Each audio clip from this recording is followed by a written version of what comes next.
Chercheuses et chercheurs de vérité, salam alaikum. Je fais une nouvelle vidéo vous parlant de jizya, ce qu'on appelle la jizya. Vous savez, il y a un verset coranique où, soit selon la compréhension musulmane traditionnelle, il faut faire payer les gens du livre, c'est-à-dire les juifs et les chrétiens, s'ils vivent sur le sol musulman, en échange de leur protection, ils doivent payer un impôt.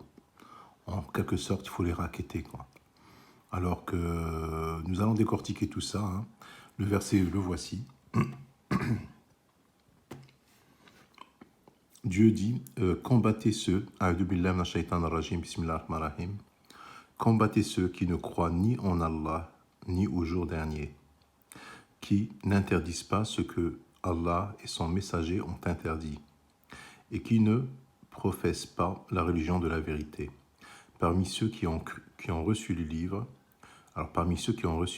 d'accord, jusqu'à ce qu'ils versent la capitation pour par leurs propres mains, après s'être humiliés. Donc, comme je vous ai dit dans des vidéos précédentes, même dans des lives, Surat At-Tawbah, parce que ça c'est dans Surat At-Tawbah, verset 29. Surat At-Tawbah en entier, elle parle que de la guerre contemporaine du prophète. En aucun moment, elle ne parle de guerre après la mort du prophète. C'est-à-dire qu'une fois que le prophète est mort, le djihad est terminé. Bref, nous allons essayer de comprendre le mot jizya, ce que ça veut dire. Donc, comme je vous ai dit dans l'histoire, il y a l'Empire ottoman, il y a les Égyptiens, il y a pendant 14 siècles, on a demandé aux Juifs et aux chrétiens qui vivaient sur le sol musulman de payer un impôt tous les ans en échange de leur protection. Pour vivre en paix et en sécurité, on leur demandait de payer ce qu'on appelle jizya. Alors que c'est tout simplement du racket, en fait, parce que Dieu ne sait pas ce qu'il demande. En vérité, ce qu'il demande ici, c'est ce qu'on appelle une indemnité de guerre. C'est-à-dire que tu es chez toi, tranquille, il y a un peuple qui te déclare la guerre. D'accord ? Et ce peuple, ils essayent d'égorger tes enfants, ils essayent de... Voilà. Et toi, tu dois te défendre. Tu te défends, tu fais la guerre à ce peuple pour te défendre. Et tu finis par la suite par le vaincre. D'accord ? Une fois qu'il est vaincu, ça t'a nécessité beaucoup d'efforts matériels et physiques. C'est-à-dire qu'il y a des gens qui sont morts, vous avez déboursé beaucoup d'argent pour faire cette guerre, et ainsi de suite. Donc il est normal que tu demandes, après que ce peuple est vaincu, que tu leur demandes une compensation. Ce qui a été fait après le Troisième Reich. Ce qu'ils ont demandé, voilà, l'indemnité de guerre, parfois appelée réparation, est une compensation monétaire ou matérielle destinée à couvrir les dommages ou blessures faites pendant une guerre. Alors, le Troisième Reich, quand il y a eu je ne sais plus le mot, la capitulation du Troisième Reich, ils ont demandé. Mais l'Empire ottoman faisait tout le contraire. Vous voyez, ça c'est un document de l'Empire ottoman. Ils imposaient le jizya, ça s'appelle la jizya, selon le Coran. Mais elle est mal comprise, elle a été détournée. Il y a eu un hold-up. C'est pour ça que je vous dis que le Coran, lui, il n'est pas falsifié. Ce qui est falsifié, c'est le sens des mots. Jizya ne veut pas dire racketter les gens du livre. Jizya, ça ne veut pas dire ça. Jizya, ça veut dire demander réparation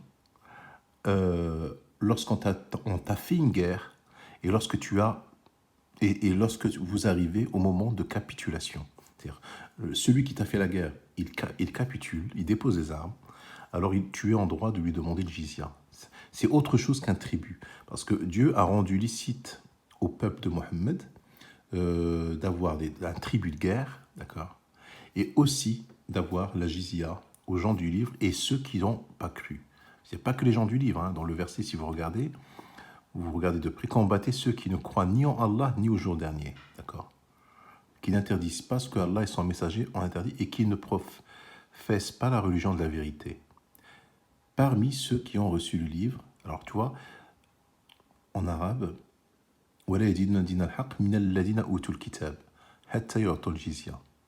alors, قاتلوا الذين لا يؤمنون بالله ولا باليوم الآخر ولا يحرمون ما حرم الله ورسوله. Donc, c'est tout le groupe, c'est pas que les gens du livre, c'est même ceux qui sont athées. Hein. Et ils te font. Mais ils ne te demandent pas de faire ça aujourd'hui, ils ne te demandent pas de combattre ceux qui. Non, ça, c'est. Ils parlaient aux contemporains du prophète. Ils ne parlent pas à nous aujourd'hui. Ça, c'est aux contemporains du prophète. Et ils ont trouvé ce moyen, donc, de. Parce que lui, l'Empire ottoman, quand il est arrivé dans les Balkans, c'est en Bulgarie par exemple, là, vous voyez le Bulgarie, ça a été signé avec les Bulgariens. Alors, il y avait des gens qui se forçaient de se convertir à l'islam. Par exemple, en Égypte, ou dans certains pays comme l'Irak et tout ça, les Juifs se convertissaient à l'islam parce qu'ils étaient obligés de payer c'est du racket en fait. Moi, je sais pas, c'est du raquettage, voilà. Moi, j'appelle ça du racket. C'était pas jizya. Jizya, c'est autre chose. Voilà, donc j'ai fait une vidéo pour vous parler de ce que c'est que réellement la jizya et que le Coran a été falsifié et j'essaye de donner au Coran son vrai visage parce qu'il a été défiguré par des hommes pendant 14 siècles. À savoir que Allah, quand il te dit dans le Coran, dans Surat al-Baqarah,